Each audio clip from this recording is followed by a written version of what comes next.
Good night sound নমস্কাৰ মোৰ প্ৰিয় বন্ধু বান্ধৱীসকল, কি খবৰ? আশা কৰোঁ সকলোৱে ভালে কুশলে আছে আৰু আপোনালোকৰ আশীৰ্বাদত মই একদম সুন্দৰকৈ আছোঁ।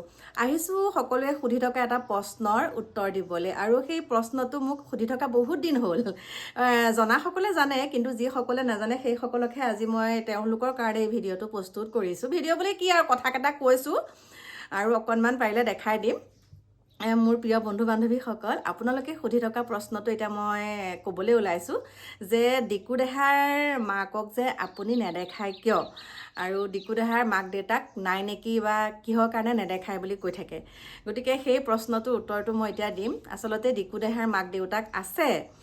ডিকু দেহাৰ মাক আৰু মই একদম নিজৰ জা জোৱালী হয়। মই ডাঙৰ, তাই সৰু, কিন্তু তাইৰ ভিডিঅ'ত ইমান নোলায়। কিন্তু কালি মানে মই কৈছোঁ তই অকণমান ওলা, চবেই আৰু কমেণ্টকেইটা দেখাই দিছোঁ।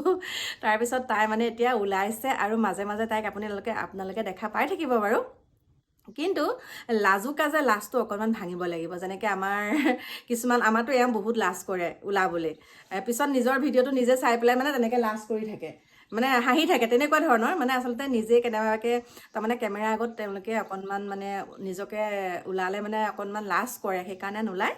বাকী বহুতে কয় মাতবোল নাই নেকি, কাজিয়া পেচাল আছে নেকি, সেইকাৰণে চাগে আপুনি নেদেখায়। সেইটো কথা নহয়। মানে মাতবোলটো আছে, আমি বাই ভনীৰ দৰেই থাকোঁ। আৰু মই সেয়াই আৰু যিকণ সময়ত ভিডিঅ' বনাওঁ, তাই মানে ক্ষীণ বুলি মানে তাই অকণ কৰি মই ইমান ক্ষীণ, মই নোলাওঁ, এনেকুৱাহে বেয়াহে দেখিব। কিন্তু কালি একে চুলি তুলিও কাটি কৰি দিলোঁ দেই মই আমাৰ ডিকুৰ মাকক। মই যিহেতুকে আগতে পাৰ্লাৰৰ কাম কৰিছোঁ ন, সেইকাৰণে ডিকু দেহাৰ মাককো মই চুলি তুলি একদম ধুনীয়াকৈ কাটি কৰি দিলোঁ। এতিয়া বোলো অকণমান তই ওলাচোন, এতিয়া ওলাইছে আৰু মই দেখাই দিম, আপোনালোকে চাব। হাঁহি ধেমালি কৰি আছোঁ দুইজনীয়ে। আৰু লগতে মোৰ বৰ্তাহঁতৰ বোৱাৰীগৰাকীও আছে। আমি একেলগে মানে তেনেকৈ আমি মানে বাই ভনীৰ দৰে থাকোঁ। এইটোৱে নহয় যে কাজিয়া পেচাল লাগিছোঁ সেইকাৰণে ডিকু মাক মোৰ লগত ওলোৱা নাই, সেইটো কথা কেতিয়াও নহয়।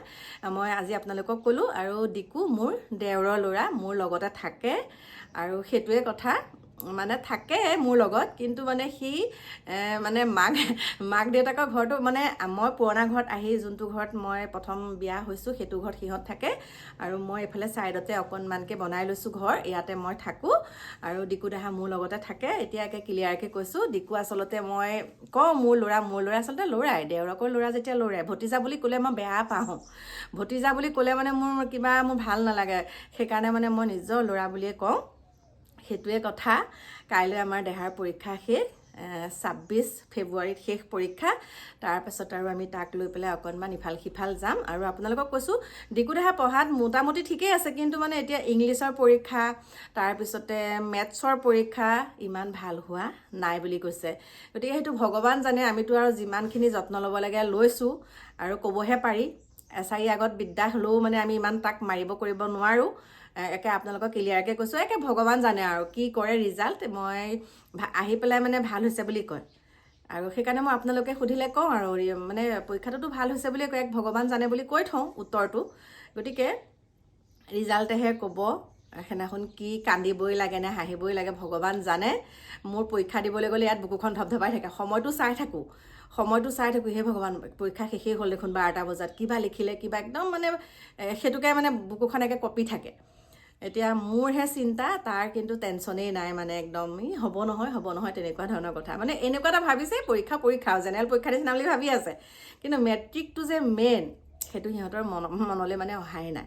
গতিকে মোৰ এইকেইটাই কথা আপোনালোকৰ লগত মানে আপোনালোকক ক'ব লগা আছিলে। বাকী ভিডিঅ'টো লগাই দিছোঁ চাওক। যোৱাকালি ৰাতি আমি একেলগে ভাত পানী খাই হাঁহি ধেমালি কৰি নাচি বাগি আছিলোঁ।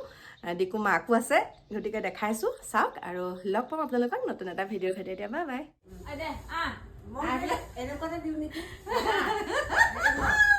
নমস্কাৰ বন্ধু বান্ধৱীসকল, এতিয়া চাওক, এয়া হৈছে ডিকুৰ মাক আৰু এয়া হৈছে ডিকুৰ বৰমাক। মানে আমি তিনিজনী জা জোৱালী, আৰু মই হৈছোঁ ডাঙৰ গৰাকী, এয়া হৈছে 2 নম্বৰ গৰাকী, এয়া হৈছে 3 নম্বৰ গৰাকী। আজি আপোনালোকক চিনাকি পৰ্ব কৰাই দিলোঁ, আৰু এতিয়া ভাত পানী খালোঁ, আজৰি হ'লোঁ। হাই বুলি ক, হাই বুলি কয় দে, হাই দাঁতকেইটা উলিয়াই ক,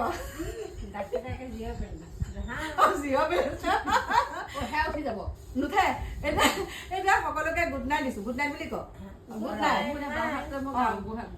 গুড নাইট দে গুড নাইট দে দে সোঁহাতটোৱে উলিয়া গুড নাইট আমি তিনিজনী জা ছোৱালী হাই হাই আমি তিনিজনী জা ছোৱালী মই ডাঙৰ আৰু এইফালে মাজু এইফালে সৰু একেবাৰে নুমলীয়া এগৰাকী আৰু এইগৰাকী হৈছে আমাৰ দীপু দেহাৰ মাক অকণ দেহা জুম কৰি দেখাই দিয়া সকলোৱে কৈ আছিল যে আজি দেখাই দিলো এয়া দীপু দেহাৰ মাক একদম ধুনীয়াকে ভাত পানী খালো এতিয়া সকলোকে গুড নাইট দে হেল্ল' বাই বাই বোলে bye bye bye bye bye bye good night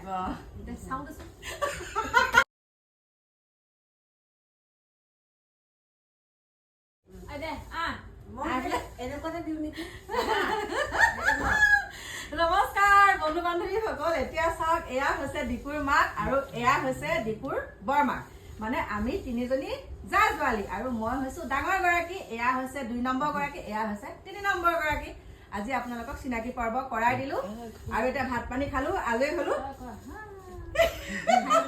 হাই বুলি ক হাই বুলি কৈ দে হাই হাই দাঁতকেইটা উলিয়াই ক দাঁতকেইটাকে জিঅ'